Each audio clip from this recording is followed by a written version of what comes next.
నీవు ఒంటరి వాడవను అనుకోకు. పరలోకము నిన్ను తన సంతానంగా స్వీకరించిందని అనుకో. మనలో చాలామంది ఉదయం లేస్తూనే ఓడిపోయే భావంతో ఉంటాం. ఇది మన వల్ల కాదు, ఇది నేను చేయలేను, ఎవరు నన్ను పట్టించుకోవట్లేదు అని అనుకుంటూ ఉన్నా. అయితే ప్రభు అంటున్నారు, మీరు నా బిడ్డలు అని. మనము ఎవరి సంతానము అని మనకు తెలిసినప్పుడు మన మనస్తత్వం మారిపోతుంది. మనలో ఒక ధైర్యం వస్తుంది. దేవుడి సంతానము ఎప్పుడూ భయంలో నడవదండి, విశ్వాసంతో నడుస్తూ ఉంది. మీ విలువ కోసం మీరు వెతకాల్సిన అవసరం లేదు. దేవుడు మిమ్మల్ని ప్రేమిస్తున్నాడు అనే విషయాన్ని తెలుసుకొని మీరు బ్రతికితే చాలు.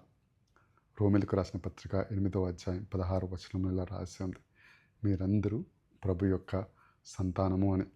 అయితే ఇక నుంచి ఓటమి యొక్క భాషను మాట్లాడకండి. అనుగ్రహంతో ముందుకు సాగండి, కృపతో ముందుకు సాగండి.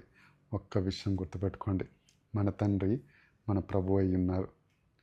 ఈ లోకంలాగా మనం ఆలోచిస్తే చింతలో బ్రతుకుతాం. అదే మన ప్రభు యొక్క సంతానంగా మనం ఆలోచించినప్పుడు ఎల్లప్పుడూ మనము విజయంలో నడుస్తాం.